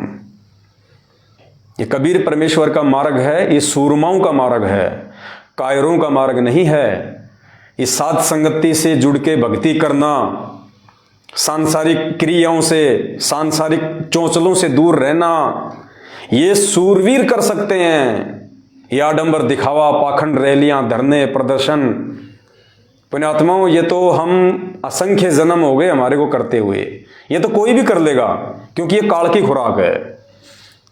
लेकिन आत्मा की खुराक क्या है? साधुता, संतता, भगतपना, आधीनी, प्रेम, इनको अपनाना महाभारत है। तो आप सभी भाई बहनों का सौभाग्य है, आप 7 संगतियों से जुड़े हैं। और दूसरा दास ये प्रार्थना करेगा आप सभी भाई बहनों से, शासन के पास ले गए और कि जहां भी कोई 7 संगतियां हो, 7 संगतियों से आप जरूर जुड़े रहें, आते रहें, जाते रहें, कुछ सीखने का प्रयास करें। वहां पे परमात्मा को भोग लगाएंगे, उससे भी हमारी आत्मा बहुत ज्यादा रिचार्ज होगी। लेकिन दास की विनती है, केवल आंख बंद करके सात संगतियों में मत जाना, क्योंकि बहुत सारे लोग ऐसे हो सकते हैं जो मैनेजमेंट की तरफ जा चुके हैं, उनके व्हाट्सएप पे लोगो अभी भी सात संगति का ही है, और ये उन लोगों की एक प्लानिंग होती है कि अभी तक इन लोगों को पता नहीं है कि मैं सतलोक आश्रम मैनेजमेंट हरियाणा से जुड़ चुका हूं और मैं अपने घर पे सात संगति रखवा लेता हूं, जितनी आत्माओं को तोड़ सकूंगा मैं तोड़ लूंगा। तो पुण्यात्माओं, अच्छी प्रकार से सोच समझ के उनसे बातचीत करके उसके बाद ही आपको डिसीजन लें, कोई निर्णय लें, क्योंकि कदम कदम पे काल भगवान तोड़ने का प्रयास करेगा। और वो तोड़ेगा किसको? केवल साध संगत वालों को। क्योंकि काल भगवान की खुराक अगर उसके मुख से निकाली जा रही है तो केवल सात संगतियों में। तो काल भगवान का दुश्मन इस दुनिया में या तो सात संगत वाले हैं या फिर सतगुरु रामपाल जी भगवान है। बाकी तो सब काल के अंडर में है, सब काल के अंडर में है, सब काल की ही खुराक तैयार कर रहे हैं, आत्माओं से उल्टी भक्ति करवा के, मनमाना आचरण करवा के। तो काल उनको नहीं छेड़ेगा। उनको तो उनके जो कर्म हैं, आज जो बीज वो बो रहे हैं, जब वो काटने का समय आएगा तब उनको पता चलेगा कि हमने गेहूं बोया था या भांग बोई थी। और हमारे पड़ोसी हमको कितना समझा रहे थे कि भाई जो तू बीज बीज रहा है ना, ये गेहूं का नहीं है, ये मक्का का नहीं है, ये भांग का बीज है, भांग। और मत बो ये बीज, तू भूखा मरेगा, तेरे बच्चे भूखे मरेंगे। लेकिन वो नहीं माना। और जब वो फसल तैयार हुई, वो बाल आई, तब पता चला कि ये तो भांग का पौधा था। लेकिन उस समय तक तो समय ही निकल चुका होता है। अब दोबारा से वो फिर 2-4 महीने बाद में फिर दोबारा से वो गेहूं का बीज नहीं बीज सकता, क्योंकि बिजाई का समय निकल चुका है। तो पुण्यात्माओं, परमात्मा खुद धरती पे है, स्वयं ये कबीर परमेश्वर है, स्वयं ही तत्वदर्शी संत है, ये खुद ही गरीबदास है, ये खुद ही कबीर साहिब है। हमने केवल इन्हीं का प्रकट दिवस मनाना है और किसी से हमने कोई लेना देना नहीं होना चाहिए। हमारा तन मन धन सब इन्हीं के श्री चरणों में समर्पित होना चाहिए। हमें एकमात्र इन्हीं से उम्मीद होनी चाहिए, एकमात्र इन्हीं से हमारे को आस होनी चाहिए। आप संध्या आरती में पढ़ते हो, तारेंगे तारेंगे तहतीक सतगुरु तारेंगे, यानी हम सतगुरुदेव जी से ही हम ये उम्मीद लगा रहे हैं कि इस काल के लोक से सतगुरुदेव जी हमारे को पार करेंगे, हमारे को तारेंगे। तो फिर गरीबदास जी का बोध दिवस कहां से आ गया बीच में? कबीर जी का प्रकट दिवस कहां से आ गया बीच में? जब आपके गुरुदेव आपको पार करेंगे और आप उन्हीं से प्रार्थना कर रहे हो, फिर औरों को पूजने की आवश्यकता क्या है? औरों को खुश करने की आवश्यकता क्या है? औरों को मनाने की आवश्यकता क्या है? आपने किसके साथ फेरे लिए? अपने पति के साथ या उन लोगों के साथ में? पुण्यात्माओं, ये पतिव्रता धर्म की भक्ति नहीं कर रहे लोग, ये व्यभिचारणी भक्ति हो रही है, व्यभिचारणी भक्ति। और कोई सूरमा ही समझ पाएंगे इस खेल को। ये काल भगवान के द्वारा जो भयंकर षड्यंत्र रचा जा रहा है आत्माओं को रोजाना भक्ति मर्यादाओं से दूर करके अपने मुख में लाने का, इसको कोई बिरले, कोई सूरमा ही पहचान पाएंगे। हमारे गुरु, हमारे भगवान, हमारे परमात्मा संत रामपाल जी हैं। उनके अलावा हम किसी का नहीं मनाएंगे। ना हमने फालतू में हमारे गुरुदेव को प्रसन्न करने के लिए ये चाइनीज लाइटों की डेकोरेशन करनी है, ये दिखावा है, पाखंड है। ना हमारे गुरुदेव ने कभी की और ना हमारे गुरुदेव को ये पसंद है। अरे भगवान कोई रंग बिरंगी लाइटों से थोड़ी प्रसन्न होगा। रंग बिरंगी लाइटों से तो दुनिया भर के जीव प्रसन्न हो सकते हैं कि यार बहुत अच्छा आश्रम है यार, ठीक है यार, यहां तो आनंद सा आता है, ठीक है। तो दुनिया को हम आकर्षित कर सकते हैं, लेकिन भगवान लाइटों से आकर्षित नहीं होता, चाइनीज लाइटों से। भगवान आकर्षित होगा, भगवान प्रसन्न होगा उसकी मर्यादाओं में रह के भक्ति करने से। हमारे अंदर साधुता के लक्षण आने चाहिए, भगत के लक्षण आने चाहिए, दास के लक्षण आने चाहिए। मर्यादा में रह के हम भक्ति करेंगे, तब हमें परमात्मा प्रसन्न करेगा, चाहेगा। और तब सतगुरु की एक विशेष मेहर ऑटोमेटिक उस भगत के पास पहुंच जाएगी। एक मेहर निकलती है परमात्मा के अंदर से। गुरुदेव ने बताया सत्संग में कि जब तक तुम्हें वो मेहर नहीं मिलेगी बात नहीं बनेगी। और मेहर कब मिलेगी? जब हम गुरुदेव के दिखाए रास्ते पे चलेंगे। तो ये स्वयं परमात्मा इस धरती पे आए हुए हैं। अगर फिर भी किसी को विश्वास नहीं है, एक छोटा सा इंटरव्यू है जो मैंने तो लिया नहीं, सतलोक आश्रम मैनेजमेंट हरियाणा वालों ने लिया है। उन्होंने अपने यूट्यूब चैनलों पे डाला है, वो ही टीवी चैनल पे चलाते हैं, लेकिन वो समझ नहीं पाते कि ये कह क्या रहे हैं, परमात्मा इनके मुख से शब्द क्या निकलवा रहे हैं। जब रामानंद जी को परमात्मा मिले, परमात्मा विचार करना, भगवान ऐसे नहीं मिलेगा हमारे को, परमात्मा ऐसे प्रसन्न नहीं होगा, हमारे अंदर ये दृढ़ता ऐसे नहीं आएगी। पुण्यात्माओं, आज तक विचार करना इस बात पे, आज तक भक्ति इतिहास में जिन जिन भगत आत्माओं को मोक्ष प्राप्त हुआ है, उनको कैसे मोक्ष प्राप्त हुआ है? उनको जो सतगुरु आके मिला था, जिसने नाम दिया था, ज्ञान दिया था, वो खुद परमात्मा था। यानी उन आत्माओं का सतगुरु और उन आत्माओं का भगवान एक ही था। तब उन आत्माओं ने मोक्ष प्राप्त किया। और जब तक ऐसा हमारे साथ नहीं होगा, हम मोक्ष प्राप्त नहीं कर सकते। उन सभी आत्माओं ने गुरु को और भगवान को एक ही माना, दो नहीं माना। और आज हमें ये बातें समझाने के लिए गुरुदेव ने उन आत्माओं का सहारा लिया, उन कथाओं का सहारा लिया। कैसे? आदरणीय धर्मदास जी को परमात्मा कबीर साहब सतलोक से चल के जिंदा महात्मा के रूप में मथुरा में मिले। और कुछ समय बाद में उन्होंने गरीबदास जी को नाम दे दिया, उनको धर्मदास जी को नाम दे दिया। धर्मदास जी के सतगुरु कौन थे? कबीर जी। और भगवान कौन थे? वो ही कबीर जी, जिन्होंने धर्मदास जी को आके नाम दिया।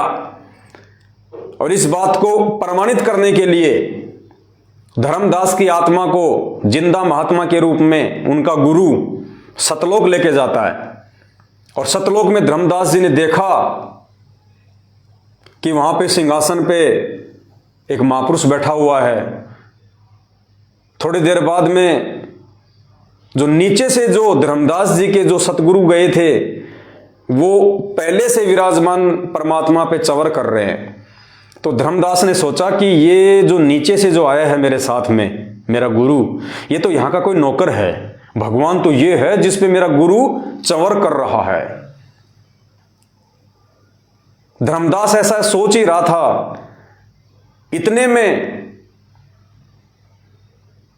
वो परमात्मा जो था, जिसको धर्मदास समझ रहा था, वो तो वहां से उठा और जो नीचे से जो धर्मदास की आत्मा को लेके गया था उनका गुरु, वो सिंहासन पे जाके बैठ गया। और धर्मदास ने देखा, अरे ये क्या,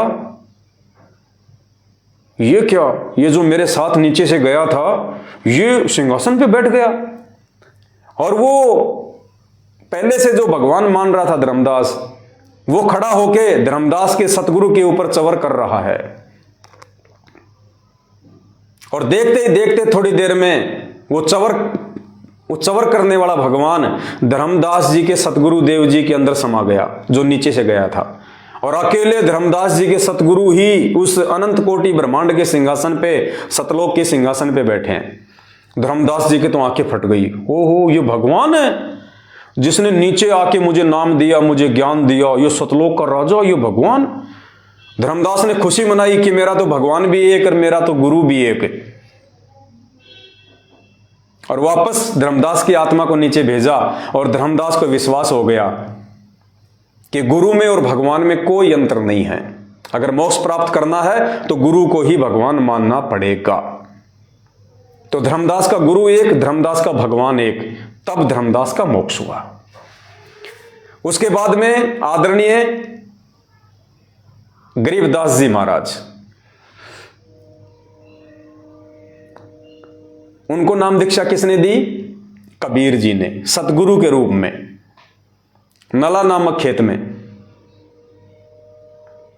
उस समय तक गरीबदास जी समझ रहे थे कि ये बाबा जी कोई और है और ये सतलोक की जो जानकारी दे रहे हैं वो भगवान कोई और है।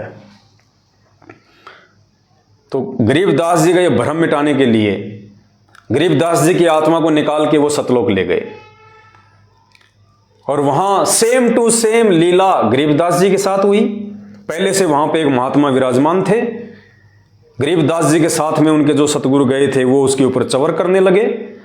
तो गरीबदास जी ने सोचा कि भाई देखो, ये जो मेरे साथ में आया है ना, ये तो यहाँ का कोई नौकर है और भगवान तो ये है जो सिंहासन पे बैठा है, जिसको ये मेरे गुरुजी भी चवर कर रहे हैं। थोड़ी देर में वो महात्मा वहां से उठा, गरीबदास जी का गुरु सिंहासन पे बैठा और वो महात्मा गरीबदास जी के गुरुजी पे चवर कर रहे हैं। गरीबदास ने देखा ये क्या हो गया भाई, और ये भगवान मेरे गुरुजी पे चवर कर रहा है। इतना सोच ही रहे थे कि वो चवर करने वाला महात्मा गरीबदास जी के गुरुजी के अंदर समा गया, अकेले गरीबदास जी के गुरुजी रह गए। गरीबदास जी को यकीन हो गया कि मेरे को जिसने नीचे नाम दिया था, जो मेरे को ऊपर लेके आया, अरे भगवान भी वही, गुरु भी वही, और कोई दूसरा है ही नहीं। तो गरीबदास जी का गुरु एक, गरीबदास जी का भगवान एक, तब उनका मोक्ष हुआ।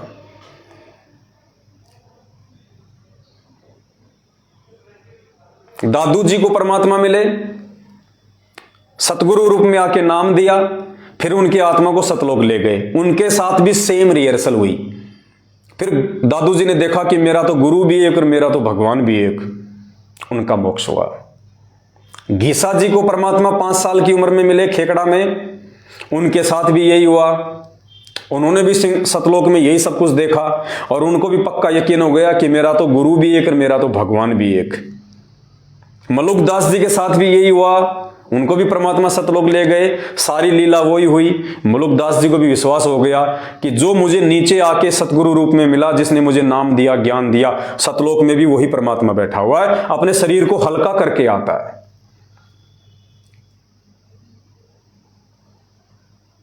650 साल पहले काशी में पंडित रामानंद जी के साथ में भी परमात्मा ने यही किया। नीचे से उनकी आत्मा को ले गए, सारे ब्रह्मांड दिखाए, सतलोक में ले गए और सतलोक में सेम टू सेम यही लीला हुई। और नीचे जब उनकी आत्मा को छोड़ा तो 5 वर्ष के रूप में वही परमात्मा सामने खड़ा है जो सतलोक के सिंहासन पे बैठा था। तो रामानंद जी को पक्का यकीन हो गया और रामानंद जी ने क्या कहा, दहू ठोर है एक तू, दहू ठोर है एक तू, कि परमात्मा दोनों जगह, ठोर मानी जगह और दहू मानी दो, दोनों जगह आप ही हो। दहू ठोर है एक तू और भया एक से दोए, और गरीब दास हम कारणे तुम आए हो मगजोए, कि परमात्मा सतलोक में भी आप और नीचे भी आप ही हो, दोनों जगह पे आप ही हो। और हमारे लिए, हमें काल के जाल से बाहर निकालने के लिए आपने अपना यह रूप धारण किया है। तो पुण्यात्माओं, आज से पहले जिन जिन संतों का, महात्माओं का परमात्मा हमें उदाहरण देते हैं, जिनको परमात्मा ने सतलोक दिखाया, और सतलोक देखने के बाद में उन पुण्यात्माओं ने विचार किया कि भगवान भी वही और गुरु भी वही, और उन आत्माओं का मोक्ष क्यों हुआ, क्योंकि जिस सतगुरु ने उनको नाम दिया था वो खुद ही भगवान था। और दूसरा, उन आत्माओं ने भगवान देखा ही नहीं फिर अपने गुरु के अलावा, क्योंकि जब अपनी आंखों से सब कुछ देख लिया उन्होंने, उसके बाद उनके मन में किसी दूसरे के लिए जगह नहीं थी, किसी के लिए जगह नहीं थी। अरे कहानी तो उनको भी सुनाया करते थे गुरुजी। क्या धर्मदास जी को उन्होंने द्वापर में अपनी कथा नहीं सुनाई कि द्वापर में धर्मदास वो परमात्मा करुणा में ऋषि के रूप में आया था, त्रेता में वो परमात्मा मुनिंद्र ऋषि के रूप में आया था, और धर्मदास सतयुग में वो परमात्मा सत्सुकृत उनके नाम से आया था, और भाई इस कलयुग में मेरे को भेज दिया। अपने आप को छुपाया करते थे। क्या धर्मदास को उन्होंने कथा नहीं सुनाई? क्या दादू जी को उन्होंने कथा नहीं सुनाई? सबको सुनाई। लेकिन उन आत्माओं का मोक्ष कब हुआ? जब उन्होंने गुरु और भगवान को एक मान लिया। तो पुण्यात्माओं, आज यदि हम गुरु और भगवान को एक नहीं मानेंगे तो हमारा मोक्ष कैसे हो जाएगा? इम्पॉसिबल, हो ही नहीं सकता। जब तक हम उन महापुरुषों की तरह अपना व्यवहार, अपना आचरण, अपना पतिव्रता धर्म को नहीं संभालेंगे, जब तक हम गुरु और भगवान को एक नहीं मान लेंगे। अब आज 8 सितंबर को तो ये लोग गुरु जी का जन्मदिन मनाते हैं, और अब जून के महीने में दाढ़ी मूछ वाली फोटो को भगवान मान के उसका प्रकट दिवस मनाते हैं। अरे दो तो छोड़ो, गरीबदास जी को और घुसेड़ दिया बीच में, 3-3 भगवान हो गए, 3-3।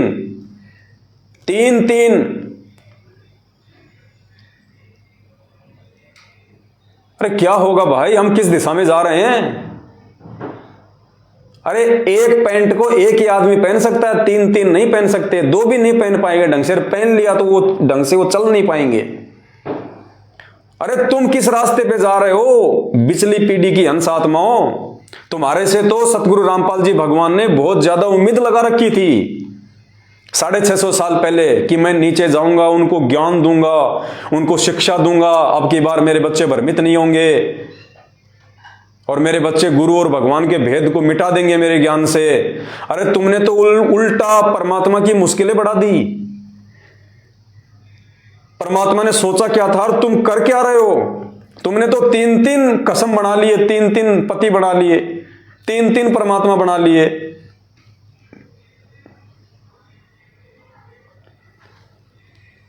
पुण्यात्माओं, अब आपको बताते हैं कि वो परमात्मा एक है या 2 है। मुझे कबीर साहब, और वो परमात्मा खुद नहीं बताएगा आज ये बात। आज सतगुरु रामपाल जी भगवान वैसा ही बताएंगे जैसा वो पहले वाली आत्माओं को बताया करते थे। जैसा उन्होंने धर्मदास को बताया कि धर्मदास वो परमात्मा तो कोई और है, मैं तो उसका संदेशा लेके आया हूं। गरीबदास जी को भी ये कहते थे कि वो परमात्मा तो कोई और है, मैं तो उसका संदेशवाहक हूं। आज भी यही कह रहे हैं कि वो कबीर परमात्मा तो कोई और है, मैं तो उसका दास हूं, उसका संदेशवाहक हूं। लेकिन अपनी आत्माओं के माध्यम से परमात्मा संकेत भी करवा रहे हैं, हमारी आंखें भी खोल रहे हैं कि मैं उसका दास हूं या फिर ये पूरी दुनिया मेरी दास है। अब जो घटना उन पहले वाले महापुरुषों के साथ में घटी, जो सतलोक गए, अपनी आंखों से देखा कि सतलोक के सिंहासन पे केवल अंत में वो एक ही परमात्मा रह गया, वो घटना परमात्मा ने इस आत्मा को भी दिखाया। इस बहन की आत्मा को परमात्मा सतलोक लेके गए। सतलोक में परमात्मा ने वही रिहर्सल इस आत्मा को करवाई, दिखाई, फिर नीचे छोड़ा ताकि ये अपना इंटरव्यू देके और ज्ञानी आत्माओं के विश्वास को और ज्यादा जो है उदृढ़ कर दे। तो पुण्यात्माओं, ये विश्वास परमेश्वर साथ संगत से जुड़ी हुई आत्माओं का दृढ़ करवाने के लिए इस प्रकार के इंटरव्यू दिलवाते हैं। वरना जिसने इंटरव्यू दिया उसको भी नहीं पता कि मैं क्या बोल रही हूं। और जो लाखों लोग उन टीवी चैनलों पे इंटरव्यू सुनते हैं लेकिन मनमान आचरण कर रहे हैं, उनको नहीं पता कि बहन क्या बोल रही है, क्या शिक्षा दे रही है। ये शिक्षा आप समझ पाओगे, ये शिक्षा को आप पकड़ोगे, क्योंकि मोक्ष आपने करवाना है। भगवान ने आप लोगों को छांट के अपने हीरे मोतीलाल के रूप में इस कलयुग की बिचली पीढ़ी में जिन आत्माओं को भगवान ने मोक्ष देना ही देना है, उन्हीं आत्माओं का परमात्मा विश्वास दृढ़ करेगा। तो सुनना है बहन क्या कह रही है, गुरु और भगवान अलग अलग होते हैं या फिर एक ही होते हैं? सतगुरु रामपाल जी भगवान खुद कबीर परमेश्वर है या कबीर जी का भेजा हुआ दास है? रामपाल जी महाराज जी ने मुझे कबीर साहिब जी के सिंहासन के पास ले गए और वहां पर बंदिशों गुरु रामपाल जी महाराज जी कबीर साहिब के सिंहासन के साइड में खड़े हो गए और मैं उनके सामने। अच्छा, बहन को लेके कौन गया? संत रामपाल जी भगवान इनकी आत्मा को सतलोक के सिंहासन पे लेके गए। जैसे गरीबदास जी का गुरु लेके गया था, धर्मदास जी का गुरु लेके गया था, मलुकदास जी का गुरु लेके गया था, ऐसे इस बहन को भी इसका गुरु लेके गया संत रामपाल जी भगवान। और क्या दिखाया? कबीर साहिब के सामने खड़ी। रामपाल जी महाराज जी ने मुझे कबीर साहिब जी के सिंहासन के पास ले गए और वहां पर बंदिशों गुरु रामपाल जी महाराज जी कबीर साहिब के सिंहासन के साइड में खड़े हो गए और मैं उनके सामने कबीर साहिब के सामने खड़ी थी। तो क्या हुआ, देखते ही देखते क्या हुआ कि बंदिछोड़ सतगुरु रामपाल जी महाराज कबीर साहिब के शरीर में समा गए और फिर अकेले कबीर परमात्मा रह गए। फिर कबीर परमात्मा का शरीर बंदिछोड़ सतगुरु रामपाल जी महाराज जी के रूप में चेंज हो गया। फिर बंदिछोड़ सतगुरु रामपाल जी महाराज जी कबीर साहिब के रूप में चेंज हो गए। फिर तब मुझे वहां पर समझ आया कि जो बंदिछोड़ सतगुरु रामपाल जी महाराज जी हमारे बीच यहाँ धरती पर रह रहे हैं, यही खुद कबीर परमात्मा है और यही भगवान है जिसे मैं बचपन से तलाश रही। अपने आत्मा, मैं तो नहीं कह रहा ये, मैंने तो इंटरव्यू नहीं दिया, ना मैंने इंटरव्यू लिया। इंटरव्यू देने वाले सतलोक आश्रम मैनेजमेंट हरियाणा से जुड़े हुए हैं, इंटरव्यू लेने वाले सतलोक आश्रम मैनेजमेंट हरियाणा वाले हैं। मैं तो आप लोगों को दिखा रहा हूं कि भगवान की पहचान कर लो, सतगुरु को पहचान लो, इसे परमात्मा का कोई दास समझ के भूल मत करना। ये खुद साक्षात धरती पे परमेश्वर उतरे हुए हैं और एकमात्र इन्हीं की पूजा करने से, इन्हीं का प्रकट दिवस मनाने से, इन्हीं के आगे भोग लगाने से, इन्हीं के बताए अनुसार भक्ति विधि करने से हमारा मोक्ष होगा। गरीबदास जी की शोभा यात्रा निकालने से, संत रामपाल जी का बोध दिवस मनाने से, कबीर जी दाढ़ी मूंछ वाले का प्रकट दिवस मनाने से और लड्डू जलेबी के चक्कर में धक्के खाने से मोक्ष कभी जिंदगी में नहीं होगा। अपना इतना बड़ा बिगाड़ कर लोगे, इतना बड़ा बिगाड़ कर लोगे, दोबारा इसकी भरपाई नहीं हो पाएगी। ये एक बार समय हाथ से निकल गया, काल भगवान साइड में गधा बना के छोड़ देगा, फिर कोई लेना देना नहीं है। तो दास की तो हाथ जोड़ के विनती है आप सभी भाई बहनों से, केवल समझा सकते हैं आप सबको, मानना या ना मानना ये आपके ज्ञान आधार और आपके भक्ति संस्कारों के ऊपर निर्भर करेगा।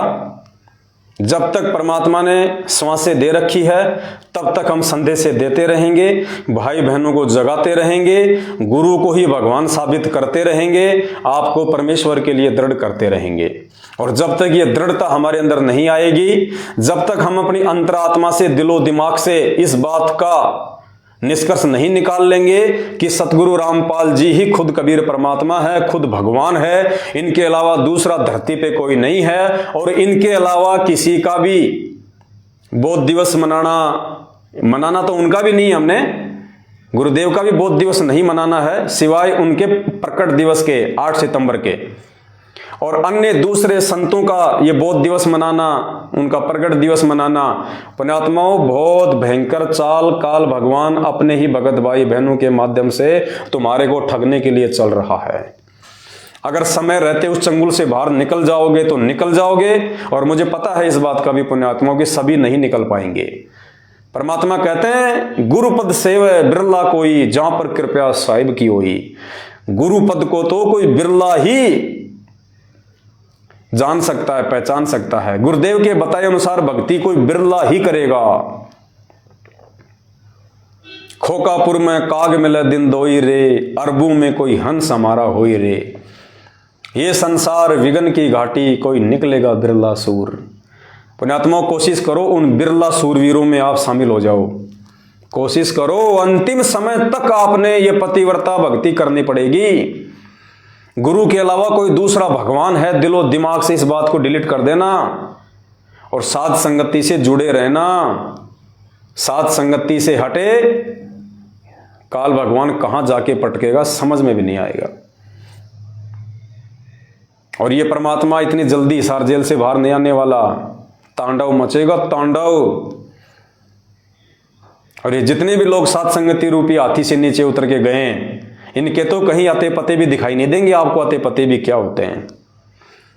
सौभाग्य यदि कोई रो पीट के वापस आ गया तो साथ संगति में, अन्यथा ये वहां नहीं टिकने वाले, क्योंकि वहां पे आत्मा की खुराक नहीं है। और इन लोगों को आत्मा की खुराक खाने का जो चस्का है वो लग चुका है, ये लोग वहां पे नहीं टिक सकते। तो दास की केवल इतनी विनती है, बाकी आप सबके संस्कार, आप सबकी समझ और सोच, जो जैसा करेगा समय आने पे अपना पाएगा। हम 15 फरवरी 2023 से रात्रि 8:30 बजे अपना Facebook page Pawan Das is live, सभी भाई बहन इसको फॉलो कर लें, इसको लाइक कर लें, ज़्यादा से ज़्यादा इसको शेयर करें। इसी फेसबुक पेज के ऊपर हम लाइव आएंगे और परमात्मा की महिमा किया करेंगे। और बीच में जहां जहां भी आपको साथ संगति में जाने का मौका मिले, सोच समझ के, आंखें खोल के, सामने वाला भगत है या नहीं है, या काल भगवान की प्रेरणा से कोई चाल चल रहा है। और जहां भी साथ संगति में जाओ, मैं पहले कह रहा हूं आपको, अगर आपको वहां पे साथ संगतियों के अनुसार नियम मर्यादा भक्ति दिखाई दे तो रुकना है, नहीं तो चाहे आपको रात को ही अपना थैला उठा के क्यों ना आना पड़े। देखो, छोटी छोटी बातों को लेके तो मनमुटाव करना नहीं है फालतू में किसी से, बाकी अगर तुम्हें ऐसी कोई क्रिया, कोई भक्ति विधि दिखाई दे, अगर वो अनजाने में कर रहा है तो उसको समझाओ। अगर फिर भी वो समझने का प्रयास नहीं करता है तो फिर चाहे रात को ही थैला उठा के क्यों ना पड़े, हमें उस जगह पे नहीं रुकना। जिस जगह पे भगवान का आशीर्वाद नहीं है उस जगह पे नहीं रुकना, इतना जरूर ध्यान रख लेना। बस दास की इतनी सी विनती है। बीच में फिर लाइव आएंगे, लेकिन 15 मार्च, दास ने 15 फरवरी बोल दिया ना, उसके लिए दास माफी चाहता है। 15 मार्च 2023, यानी ये जो महीना चल रहा है ना, इसी महीने में आज 1 मार्च है। हम 15 मार्च 2023 को रात्रि 8:30 बजे ज्ञान गंगा के ऊपर लाइव आएंगे, और बीच में यदि आवश्यकता पड़ी, कोई संदेशा सभी भाई बहनों को देना पड़ा तो हम जरूर देंगे। बस इतनी सी विनती है। कोई गलती हो तो दास को क्षमा करना। बंदी छोड़ सतगुरु रामपाल जी भगवान की जय हो।